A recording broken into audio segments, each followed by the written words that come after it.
Night here in the Grateful Chef kitchen. Thanks a lot for joining us. We had a couple of technical difficulties.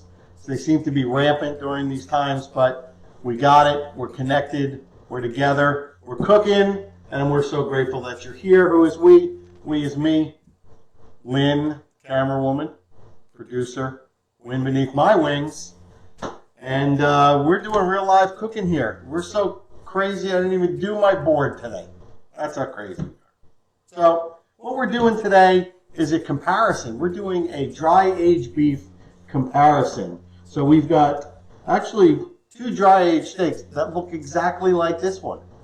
This is 32-day dry aged in my Steakager Pro 40. Killer, does a great job. And we're going to compare two different cooking methods. So we're going sous vide on one of them. So I've got a steak in there. I'm not sure if you can see it back here behind me. So we're going, that's been in there for 2 hours at 120 degrees. Now I want to just put out there that I know that there are a lot of people that sous vide. There are a lot of people, obviously, that cook. We all have different methods and different things. So there's not, there sometimes there's a right and wrong way to do it. Tonight's show, this is how I'm doing it. Okay, so if you disagree, you disagree. If you don't, you know, it's fine. It's all going to come out in the end. So, yeah. So that's it. So I do my research, I find my sources, and I do what I do. My kitchen, my rules, as long as the end result is safe and delicious. All right, so first thing I'm going to do, I'm going to take it out. Again, it's been in for 2 hours in my vacuum bag, 120 degrees. I'm going to shut her off. And what I'm going to do right now is I'm going to put it into an ice bath. I want it to cool down a little bit before I go put it in a ripping hot pan because we got some other things to do. So I'm going to let that cool down. It's going to shock it. It's going to bring that core temperature down. This is exactly what I want to do. So I want to try and get it to 40 degrees or close to it as possible. Stop the not really stop the cooking because it'll never overcook inside the sous vide. It'll just sit there and get mushy after 6 hours or whatever. We're not going to do that. And so we're going to cook these two steaks. So again, this one's sous vide. This one is completely dry aged raw. We're going to cook this in a pan. We're going to sear them both. First thing I want to do, this week I did a real quick corn recipe that's like a version of creamed corn that really people loved. So I figured why not do it as a side dish for the show. So you'll follow me over to the stove. We're going to get cooking some corn. Beautiful thing. We're going to talk about it. This is a recipe like most of my recipes. It's a technique that I think works really well. Need that for later. All right, so let me talk about the ingredients. So this isn't your gloppy canned cream corn, right? This is, although it does use canned corn, interestingly enough, because this is what we've got. You can't do this with frozen corn with this particular technique. You certainly can saute frozen corn with the other things that I have, but for this kind of creamed corn style, I'm using one of my favorite canned items. It's actually from Trader Joe's. It's their whole kernel corn. There's no added sugar. It's crisp. It's sweet, and no preservatives. So I really like this stuff. I like to have it around for just such an emergency. So we've got that. We've got butter, and this recipe is already on eatingwithcheferic.com. So before I continue, I just want to welcome all the YouTube people that are watching, my subscribers to YouTube. If you guys are not subscribed, go jump on YouTube and give me some Grateful Chef love on YouTube. It's really cool. Welcome. We're doing dry aged steak, cooked 2 ways, one sous vide, one in the pan, and we're making a nice side dish, corn. Everything, the recipe for the corn's available, eatingwithcheferic.com. Not the Grateful Chef. All right, so other ingredients. We've got some butter, 4 tablespoons, divided. Okay? We've got, the recipe says 2 cloves of minced garlic. With garlic, you know me. If it says 2, I'll use at least 3, sometimes maybe 4. Your kitchen, do what you like. Do what tastes good to you. So I've got 3 cloves of minced garlic in there. I've got a small onion diced, and I've got a red bell pepper. In the recipe, I used carrots. You can use carrots. The important thing is to dice these vegetables to mimic the size of a kernel of corn, so everything's the same size. I've got some parsley. I have that divided as well. We're adding it at 2 different times. I've got some salt, and I've got some heavy cream, which is an optional. So I'm going to turn my pan on. This is my carbon steel pan that I saved. I was walking in a flea market and I saw it sitting there all rusty. Cost me $5. I love it. It cooks really well. All right. I'm going to put a little tiny bit of olive oil in. A couple swirls around the pan. And I'm going to put in a pat of this butter.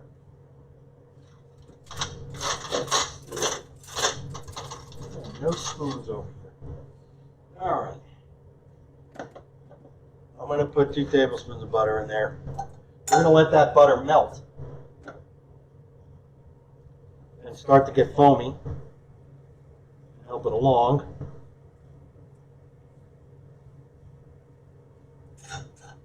So of course, if you don't want to use this much butter and oil, you don't have to.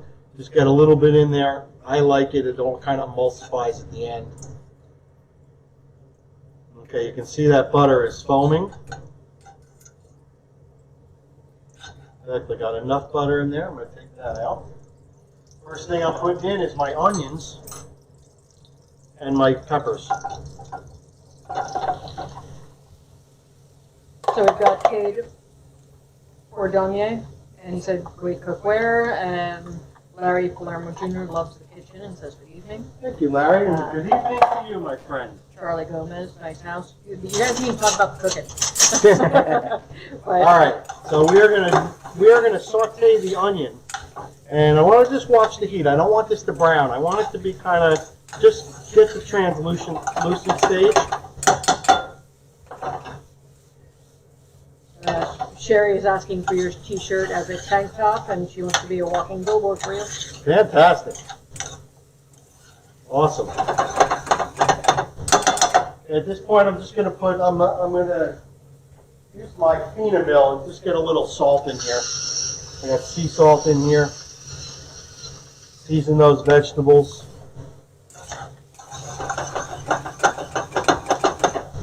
So on the show, just in case, you didn't realize, I sometimes will cook at a higher temperature just to move things along a little bit. So when you make this at home, just don't rush it. It really doesn't take long for these onions to get translucent. Excuse me. But if you're going to cook it at a higher temperature, don't walk away. Just stay on top of it. So once this gets a little bit more translucent, then we're going to add our garlic, because we don't want to add it right away just in case, because garlic burns quicker. So we don't want to do that. For sure.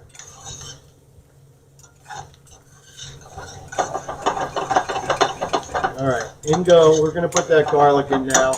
We've got some translucency going on. In goes the garlic. Give that a nice toss. Yeah, garlic goes really well on this, because what happens is when you make that sauce, when the sauce comes together, it's almost like a creamy garlic sauce. Really nice.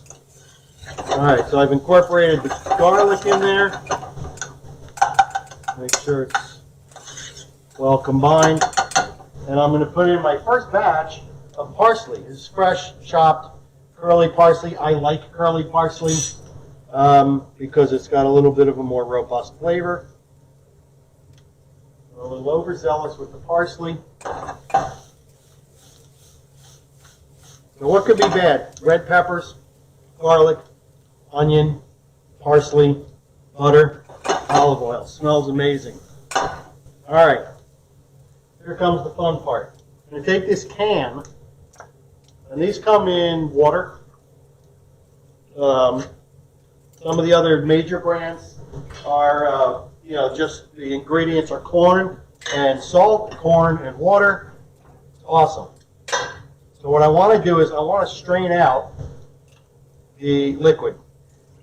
Put that on hold real quick. Question from Mike Hopkins. Is Yes, a Mike. sous-vide aged sous-vide steak? So you want to tell people what your video's on today? Yeah, so we're doing a comparison. So I have two identical steaks cut from the same subprimal that I dry aged in my Steakager Pro 40. If you need information about that, it's www.thesteakager.com. They're cut from the same subprimal. And I sous vide one, and I'm going to pan cook the other. And we're going to do a little comparison. All right, so before I have to add this, it's time sensitive. I've got this much liquid from the can. I want you to save this. This is what's making our sauce. So we're going to put about a third of it in.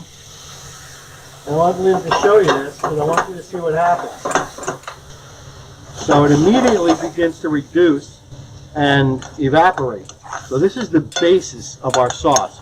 What's happening is the sugars from the corn are starting to intensify, and the corn flavor is getting really, really delicious. All right, so that's almost all evaporated now. We're going to go with another third and give that a chance to evaporate. So here you can already see it's like a creamy sauce. How's that smell, Lynn? It smells awesome. And what a better side than cream corn with dry aged steak. And again, it's not that gloppy cream corn. Listen, I grew up eating that stuff, so I don't hate it. I just, you know, I like this much better. All right. It was so good. We had it with ribs on Sunday, and we wanted to make it again tonight. Okay, we just want this to reduce. Anytime you reduce, you're taking the moisture, the water away, and you're intensifying the flavor. So this is what you got. Want this to nicely thicken. That looks really good. It smells good too. I can smell the sugars from the corn. And it's all natural. So this is like, you know, it's a natural thickener. It's almost like when you use a can of beans. Don't throw that liquid away. That aquafaba is amazing. It's a great thickener.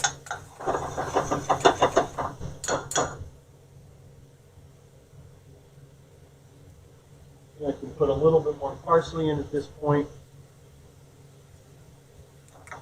And again, if you don't like parsley, don't use parsley. You want to Mexican it up? Put in cilantro. All right, that's good. Nice and thick. I got a little bit more I'm going to put in. We're done with that. Put my steak. All right. Beautiful. I'm going to turn it up a little bit. In goes the corn. Look how bright and yellow and delicious this corn looks. Love it. I love their corn. I've never been a canned corn person. So you can nicely incorporate this. Okay, and you just want to warm the corn through. Obviously, it's already cooked. Turn my heat down just a little bit. At this point, I'm going to add the cream, if you're using it. Again, just like a tablespoon and a half. It's really not a lot.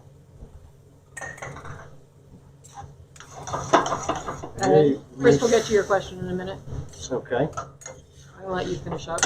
Okay. And then when this thickens a little bit, the heavy cream will thicken real nice. And if you're not using it, it'll still thicken a little bit, but heavy cream just kind of brings it all together for me. I'm going to add a little bit more salt. Nice. And I'm going to finish it with some butter.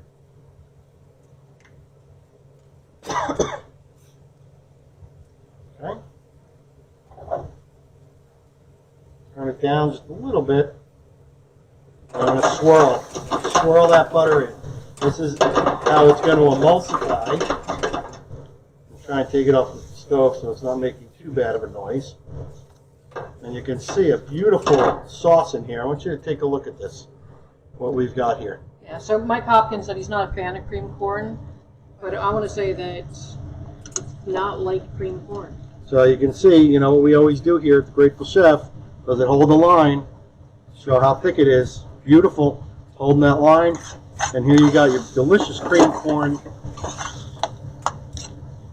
And we're going to let this sit on the side, and we're going to get to our steak.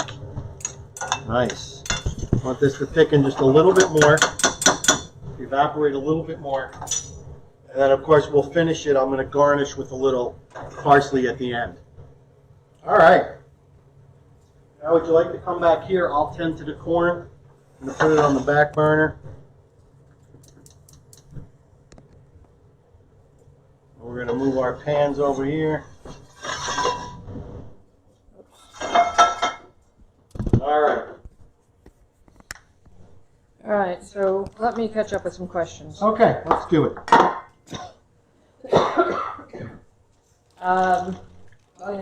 One away from your steaks. He said, Scott Glover, not cooking related, but what camera are you using?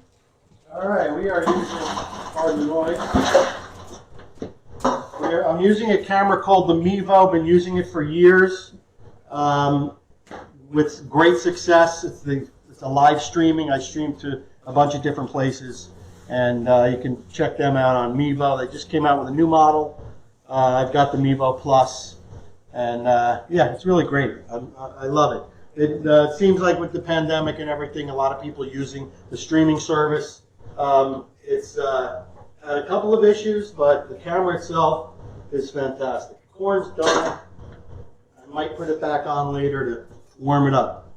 And Yes. Chris Scullett, he said, what time and temp are you doing with sous vide? So the sous vide I did 2 hours, and because it's dry aged steak, I started at about 115, and I decided to up it to about 120 because we're going to now put it in a ripping hot pan. And once I take it out of here, you'll see that it is like beautiful rare right now, edge to edge, and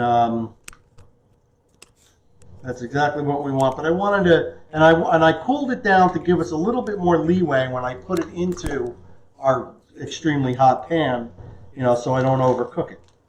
So We have Ephraim with us tonight. Hey, and Ephraim. Kevin McLeany. Did someone say steak? nice. And interesting question. We've got Kevin with us this evening. He said hello, and he said, hey, what happened to your Sancerre? I think that's a great story. Yeah, so I had a Sancerre, and I decided to donate it to a friend of mine, my friend Mike, who had a Thai restaurant, to make his life a little bit easier. And it sure did. So I donated my Sancerre, and figuring out, you know, I didn't use it that much or whatever. The very next night, was it? It was a few days later. A few days later, I bought a raffle ticket at my Le Marmitons Club, and I won an ANOVA. So my generosity, you know, paid off, you know. So I was really happy about that. All right, guys, so here we've got, for those of you not familiar with how a sous vide steak looks, here we go. I don't know if you can see this. Yeah. Is it too shiny? Yeah, that's good. So this is like a nice, rare, very soft. I left myself some room. The fat is still basically intact because it wasn't a high enough temperature to really render out that fat. That'll happen when we sear it. And then here we'll compare to our regular dry aged steak. And how many days age is it? This is a 32-day prime ribeye, Costco. So what I'm going to do, I'm going to heat my pans up.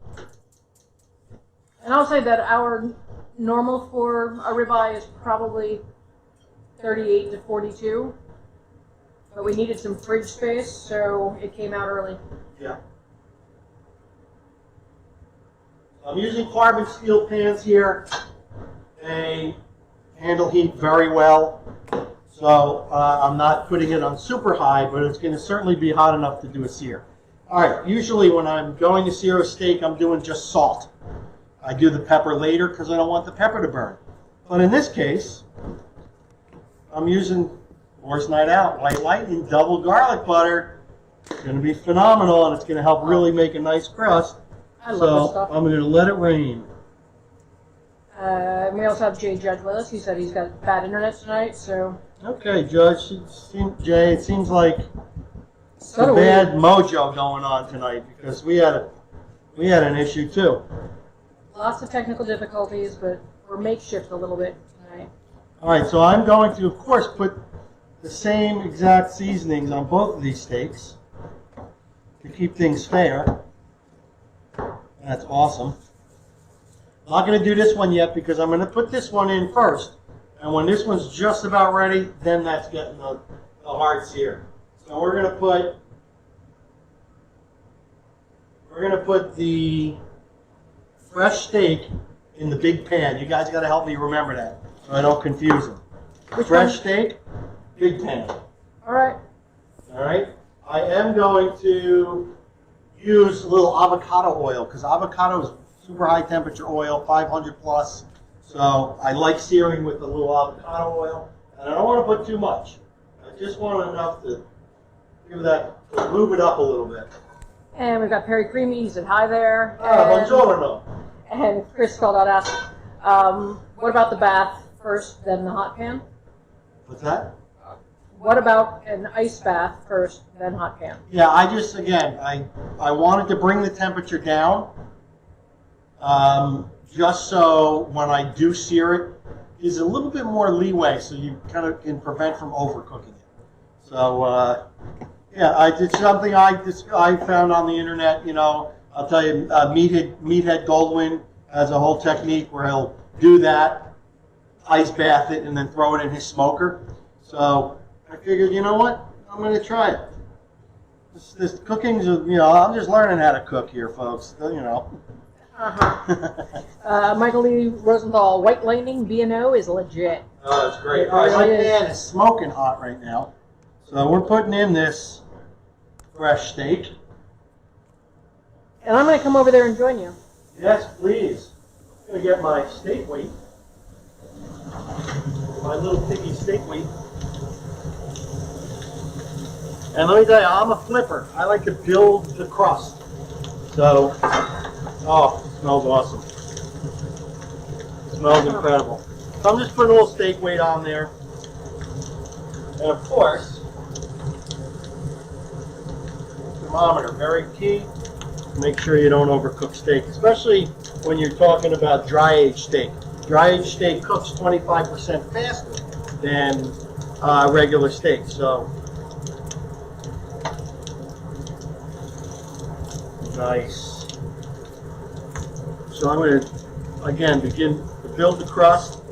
First, I'm going to be kind of cooking it first and then building that crust. Let me get my arms in there.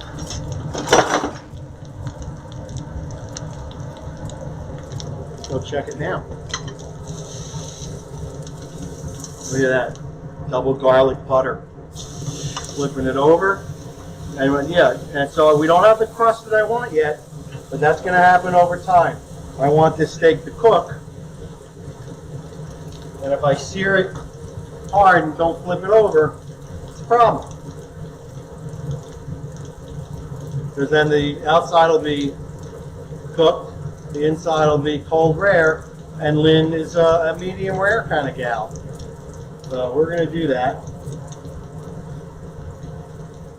So the other thing about the ice bath, so when I sear this steak, the sous vide one, you're not going to have to let it rest like I will on this one. So this one will have to rest, let those juices kind of, you know, redistribute and cool down a little bit.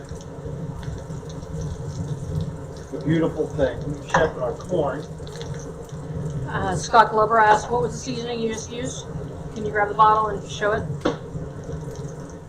I cooked with these guys at the Memphis in May barbecue competition. Came in 6th place in whole hog last year. Boar's Night Out. This is their double garlic butter. They have the White Lightning, and then they also have their red rub. They tend to use this one as a pre-seasoning, like on a whole hog, and then do the red rub. This is amazing on everything. You can even make a sauce out of it. It's crazy. Larry Palermo Jr. Going that low temp for a sous vide, is it safe? I sous vide a lot, and the group I'm in recommends higher temp of 131. Yeah, you know what? The food safety window is 2 hours. Since I was doing the steak, it was just 2 hours. I was confident. So here you can see the crust on this side really starting to build. Can you take a look at that?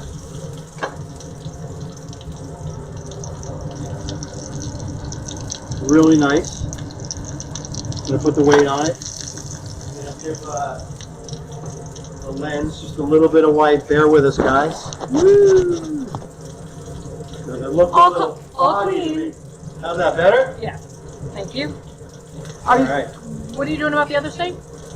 I'm going to wait for this steak to cook a little bit more. Ah, because it's a fresh steak. Sorry. Yeah, because this is the fresh steak. I obviously wasn't paying Let's get attention. we're going to get a baseline right now. See where we're at. Sure, we got a while to go.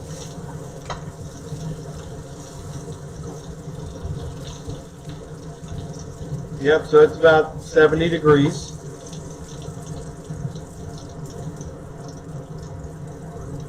I want to go to about 125. So we're going to keep flipping and searing and flipping and searing. And if it gets too long, we'll do that other steak anyway. Right, honey? Okay, we can always get the other steak, start to cut it, eat it. Well, I want to do it side by side. That's the whole point. We've got Rock Melisio. He said he's from Tampa, Florida. Just checking in. Rock? Yes. Love the name. Thanks for joining us, Rock. I don't recall I've seen you here, so if it's your first time, welcome. Welcome to the wonderful world of Grateful Chef. Right here. Be well, eat well, be kind. He just got the t-shirt today, so he's pretty happy. Yeah, very happy. Mike Hopkins, what's the average of the press? What? I'm not sure. Yeah. Advantage, Oh, not average. You know what? The advantage of the press is it just makes equal contact the steak onto the pan. You know, but sometimes you sear a steak and it's got like a bald spot in the middle. You know, this just gives you a little, some even. I don't even really need it with this particular steak. Sometimes it's pretty flat. If you got a ribeye, it's cut too thin, it'll cup up, and that's no good. Kate Orderin said, looks amazing. Thanks, Kate. Scott Glover, great shirt. Greg Volte, not good to watch this when you're hungry. No, definitely not. Now picture this. You guys are watching it without the smell. Oh yeah. I'm standing next to him, and it smells good in here. Sure it does.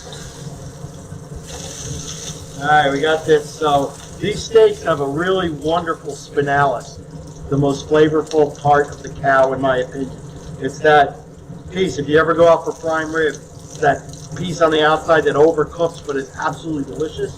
So yeah, this is my favorite part. It's got a beautiful spinalis on this particular cut. Love it.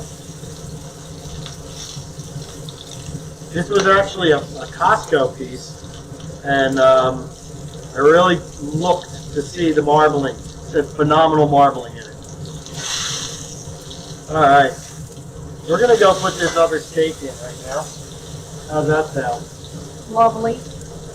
Okay, a little bit of avocado oil. Make sure I have the right one. Get that nice hot, cranking. This one I want pretty hot because I want done. One and done. This looks phenomenal. Let me do it with my thermometer. I'll give it another test. 112. Almost there, guys. Woo! I'm hungry. It's still about 95 in the eye. I'm going to turn the temperature down. And we're going to season this one. This is the sous vide one. Double garlic butter. And we got Jay Pepper. He said, hey, talk about using the patient breath. Michael Garabian, he said, I can smell it here in Canada. Mmm. And Ethan said, in another time, he'd be right here with us. You sure would be, pal. But gee, we only have 2 steaks, honey. Plenty of food here. Alright, look at that. That's awesome. I'm actually going to turn it down. I'm going to turn it off. And I'm going to let it do its thing. By the time this one's done, Does the unaged steak need, sorry, they're both aged, do they need to rest? so the fresh steak will need to rest. So here we go. With a nice sear on this one. Well, we don't have a fresh steak. We have, No, we have fresh steak. that's fresh steak? Yep. No, this is a dry aged, but not sous vide, a raw steak. Raw steak. All right. So the raw steak needs to rest, but the sous vide does not. Yeah. All right. And even the dry aged beef, it doesn't really, the myoglobin really doesn't come out much. Yep, this is about 99. It's still going. I'm going to keep flipping. That's what I do. Building that crust. Let's see. We've got Greg Bolting that looks like a Nebraska beef. It really does. Just the shape of it. I know what you mean. And Scott Glover, I just did a ribeye with a porcini rub. I think you've done the same. Yeah. Porcini rub, and highly recommend. That thing is awesome. Oh, yeah. And Yeah, you can see it's getting ready. It's starting to, the muscle's starting to pull apart. Now I got this pan off. The big one's the fresh one. Remember that. big one is the fresh one. Yep. Let's check this guy. Nice. And Jerry Mahoney said he just got his Pro 40 yesterday. Awesome, And he needed to Jerry. order 150 New York strips from Braga for the last weekend. Hopefully it's their last time. Yes. So pretty cool. Bro, the savings you're going to realize, oh, you're going to, unbelievable. With the savings, you can buy another Pro 40 and it's double time. Larry Palermo Jr., what did you put in the pan with the sous vide steak? I put just avocado oil. All right, we've got a nice crust on this side. Going for it. Let me check the temperature.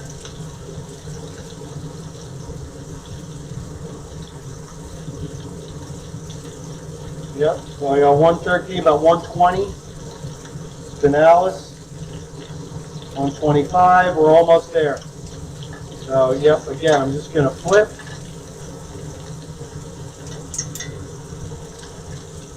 I'm going to put it on my board.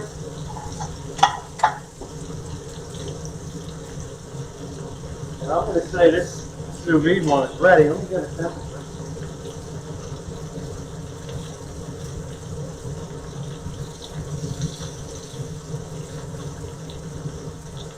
Mike Arabian asked, hey, do you ship to Canada? Still in the 90s. Sorry, what's in the 90s? This one. All right. And Kevin suggested trying that mayonnaise sear. I don't think we've tried that one yet. No, I'm not a big fan of hot mayonnaise. But Todd I know a Menner, lot of people are. Yeah. All right, I'm going to put this onto our cutting board. should I come over to the cutting board or are you good? Let it rest. All right. Gonna take a little nap. And we've got Todd Redmond. Hey, Todd. Hey, Todd, congratulations on Reopening. reopening. Love it. Takeout, curbside only. Town Bar and Kitchen in Morristown, New Jersey. Go get them. Beautiful. All right, so now I almost screwed it up because I now put the sous vide one in The big pan. the big pan. On sous vide is resting, Yes. taking a Fresh nap. one is resting.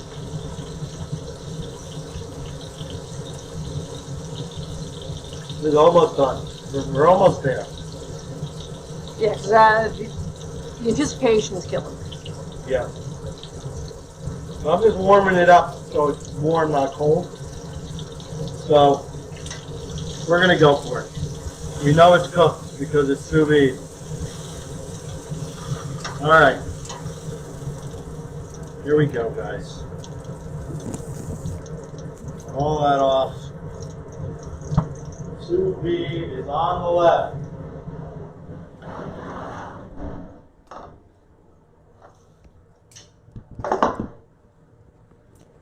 With me as I take a photo.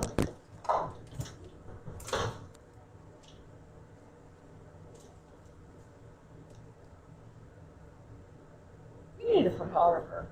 We do. Absolutely need a photographer in here.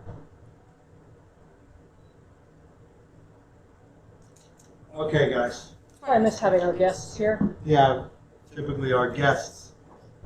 Take pictures. All right, so first thing I noticed, so the fresh steak, the muscles have started to separate a little bit, and the sous vide one is holding its own, holding together very nicely.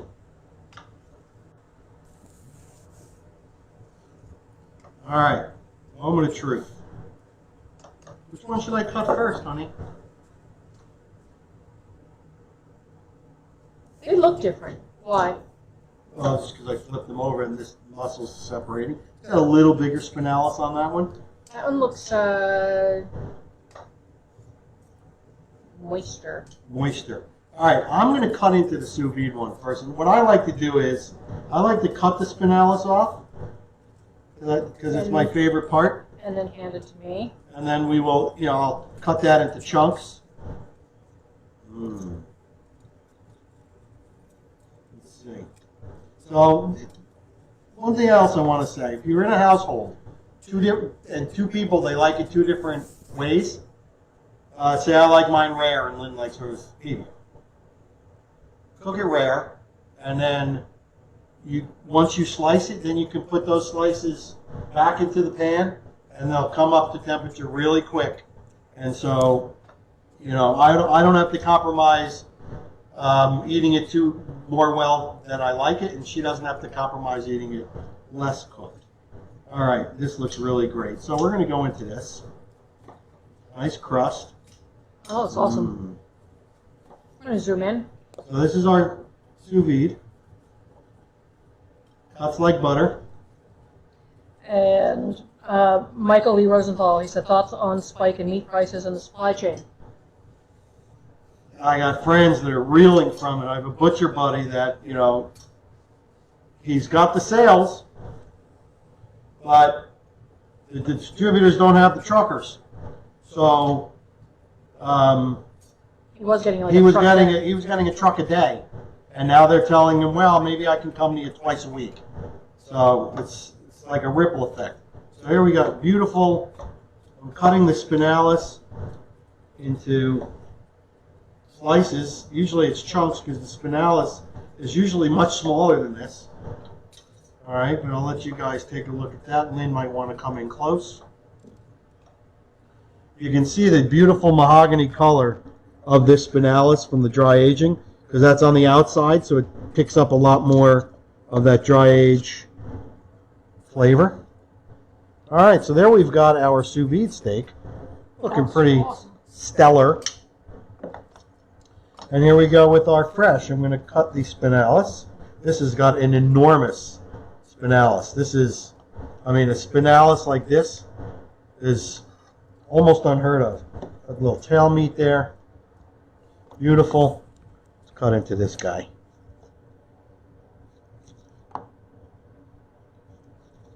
And this is just the total stove top. This is total stovetop. And boar's night out. Cast iron pan, all the way, no sous vide. Look at how beautiful that is. So, yeah, see a little bit of a difference. Are they the same temperature? Yeah, they're virtually, basically the same temperature. This one, it seems like the the striations in the muscle is more defined. I don't know. Maybe that's just something to do with it, with sous vide versus not sous vide. I don't know. And then we're going to cut this spinalis. And Michael Garbian, incredible. All right. Let's get this spinalis out here. I'm sure you guys are dying to watch me taste this. Get my opinion here. Beauty. All right. Get it over here so it looks all nice and purty. You can take another picture? Sure. I blame Lynn. Mike Hopkins, meat fat on wood. Love it. Meat fat on wood? What about it? I'm guessing, is that bad? I don't know. You have sanitation stuff that you use to Yeah, it all off. I do. Are you suggesting that it's bad? I don't know. All right.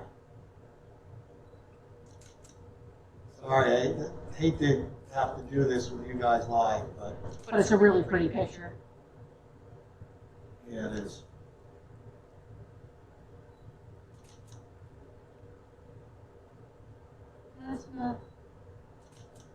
All right, guys. Here we go. Grab my pepper. Put off my hood.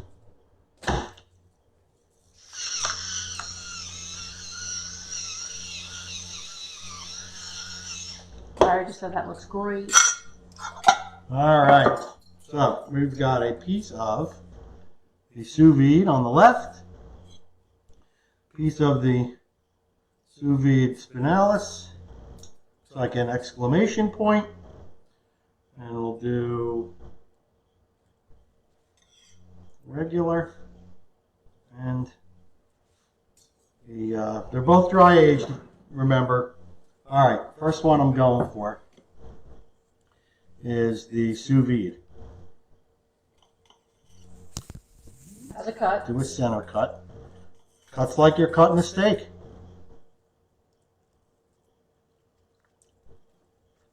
Nice chew. Nice beefy flavor. Kevin McKay, I'm so hungry.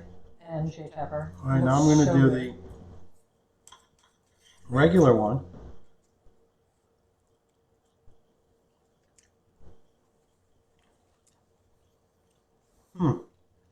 Which do you like better? I can't tell. I'm trying to see.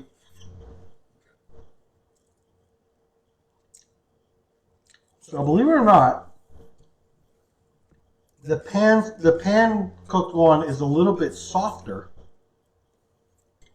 than the sous vide one. But I think that the sous vide one may be a little more juicy.